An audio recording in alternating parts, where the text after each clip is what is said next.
Hello friends, कैसे हैं आप सब। उम्मीद है कि आप सब बहुत अच्छे होंगे। आज हम पढ़ेंगे भारतीय अपवाह तंत्र, यानी कि नदियां पढ़ेंगे भारत की। कौन सी नदी भारत में कहाँ से निकलती है, कहाँ अपना जल गिराती है, ये सारी चीजें। तो चलिए शुरू करते हैं। भारतीय अपवाह तंत्र या भारतीय नदी तंत्र। Indian river system.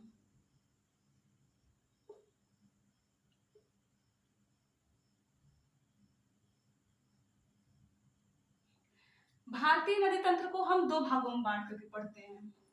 एक जो उत्तर भारत में बहने वाली नदियां हैं और दूसरी जो दक्षिण भारत में बहने वाली नदियां हैं। जो उत्तर भारत में बहने वाली नदियां होती हैं उनको हिमालयन नदी कहते हैं, और जो दक्षिण भारत की तरफ नदियां बहती हैं उनको प्रायद्वीपीय भारत की नदियां कहते हैं। तो हिमालयन रिवर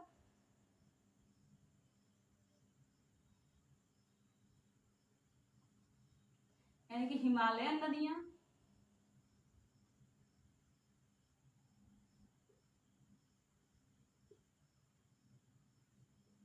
और दूसरा पेनिनसुलर रिवर,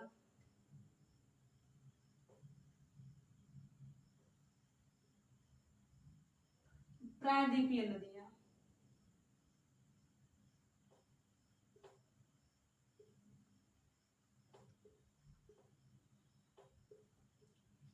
जो हिमालयन नदियां हैं ये हिमालय से निकलती हैं, ग्लेशियर पिघलते हैं वहां से आती हैं, यानी कि हिमालयन नदियों के जल का स्रोत ग्लेशियर होते हैं।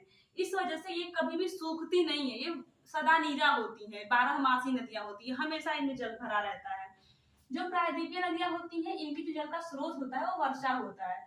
इस वजह से ये नदियां सूख भी जाती हैं, इनमें 12 मास तक यानी कि हमेशा जो है जल नहीं भरा रहता है। जो हिमालय नदियां हैं उनको हम तीन तंत्र में बांट कर पढ़ते हैं।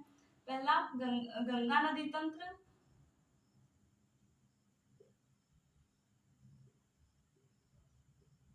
Ganga river system.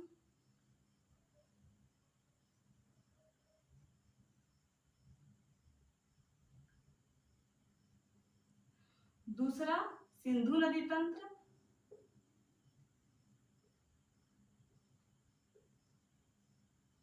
सिंधु नदी तंत्र यानी कि Indus river system.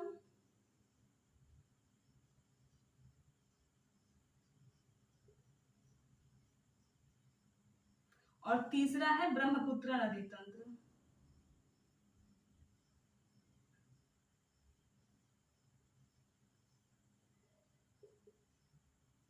Brahmaputra river system.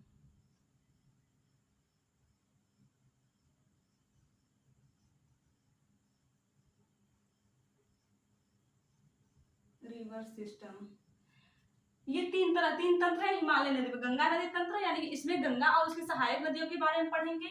Sindhu नदी तंत्र में सिंधु और उसकी सहायक नदियां। ब्रह्मपुत्र नदी तंत्र में ब्रह्मपुत्र और इसकी सहायक नदियां। जो प्रायद्वीपीय नदियां हैं इनको हम दो भागों में बांटते हैं। प्रायद्वीपीय भारत की बात करें तो नीचे वाला भाग प्रायद्वीपीय भारत कहलाता है। तो इधर जो है भारत के जो पश्चिम में, इधर पश्चिम में अरब सागर है और पूर्व में बंगाल की खाड़ी है। तो कुछ नदियां जो है पूर्व से पश्चिम की तरफ जल गिराती हैं, पूर्व से पश्चिम की तरफ बहती हैं, और कुछ जो है पश्चिम से पूर्व की तरफ बहती हैं। जो पश्चिम की तरफ बहती है वो अरब सागर में जल गिराएंगी, और जो पूर्व की तरफ बहती है वो बंगाल की खाड़ी में जल गिराएंगी। इसी के आधार पर दो भागों में बांटा गया है प्रायद्वीपीय भारत की नदियों को। पश्चिम की तरफ जल गिराने वाली नदियां, पश्चिम की ओर प्रवाहित होने वाली या जल गिराने वाली, पश्चिम की ओर प्रवाहित होने वाली नदियां, होने वाली नदियां।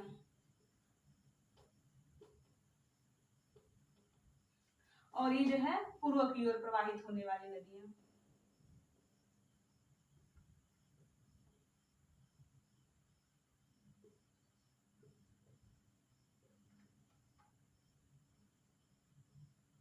होने वाली नदियां। जो पश्चिम की ओर प्रवाहित होने वाली नदियां हैं ये अपना जल गिराएंगी अरब सागर में। अरब सागर में जल गिराती हैं। और जो पूर्व की ओर प्रवाहित होने वाली नदियां हैं ये अपना जल गिराएंगी बंगाल की खाड़ी में।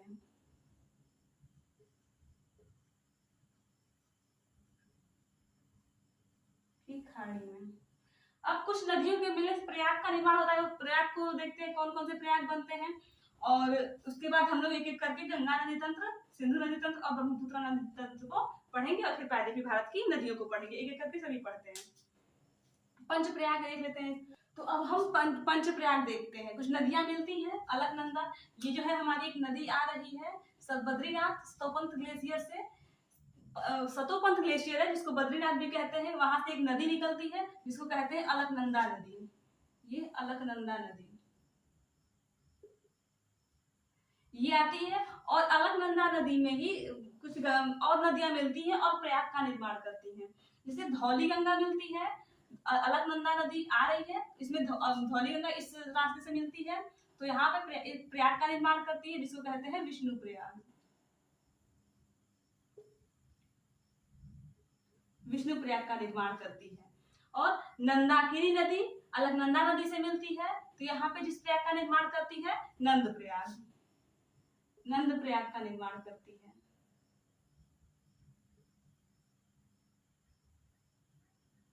नंद प्रयाग। और पिंडार नदी अलकनंदा नदी ही आ रही है। अलकनंदा नदी से जब पिंडार नदी आकर के मिलती है तो यहाँ पे जिस प्रयाग का निर्माण करती है कहते हैं कर्ण प्रयाग। और मंदाकिनी नदी अलकनंदा से मिलती है तो रुद्रप्रयाग का निर्माण करती है, रुद्रप्रयाग। और ये जो मंदाकिनी नदी है वो केदारनाथ ग्लेशियर से निकलती है और इस रास्ते से आती है। ये ऊपर जो 3 नदियां हैं वो इधर से आती है, इस साइड से, जैसा इधर मैंने बनाया भी हुआ है। और जो केदारनाथ ग्लेशियर है यहाँ से जो नदी आती है वो रुद्रप्रयाग, जो कि इस रास्ते से आती है। और यहाँ पे मंदाकिनी नदी है ये, और जो कि यहाँ पे अलकनंदा नदी से मिल करके रुद्रप्रयाग का निर्माण करती है। और यहीं पे गंगोत्री ग्लेशियर है। गंगोत्री ग्लेशियर से भागीरथी नदी निकलती है जो कि आती है और यहाँ जिसका निर्माण करती है देवप्रयाग का निर्माण करती है, देवप्रयाग। तो ये पंच प्रयाग हो गए हमारे, विष्णु प्रयाग, नंद प्रयाग, कर्ण प्रयाग, रुद्र प्रयाग और देव प्रयाग। यानी कि अलकनंदा नदी ही है। अलकनंदा नदी की बात करें तो अलकनंदा नदी धौली गंगा से मिलती है, तो धौली गंगा से मिलकर के विष्णु प्रयाग का निर्माण करती है।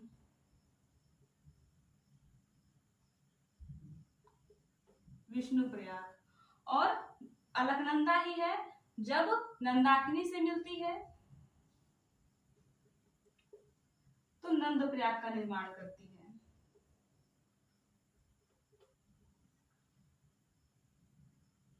और अलकनंदा नदी जब पिंडार से मिलती है, पिंडार से मिल करके कर्ण प्रयाग बनाती है। और मंदाकिनी से मिलकर अलकनंदा मंदाकिनी से मिलती है तो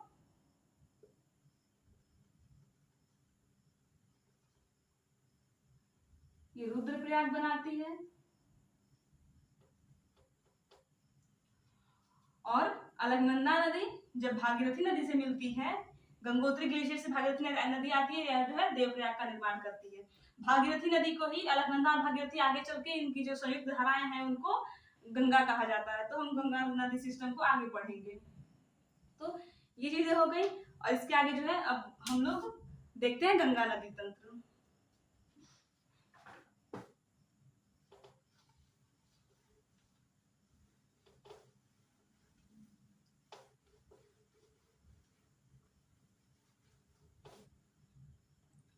गंगा नदी तंत्र।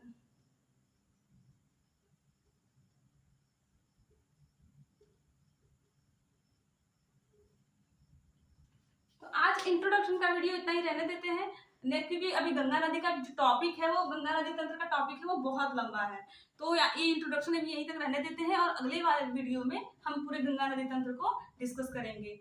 तो आज के लिए इतना ही। Thank you. अगर वीडियो जरा सा भी हेल्पफुल लगी हो तो प्लीज लाइक करें, शेयर करें एंड सब्सक्राइब करें। Thank you.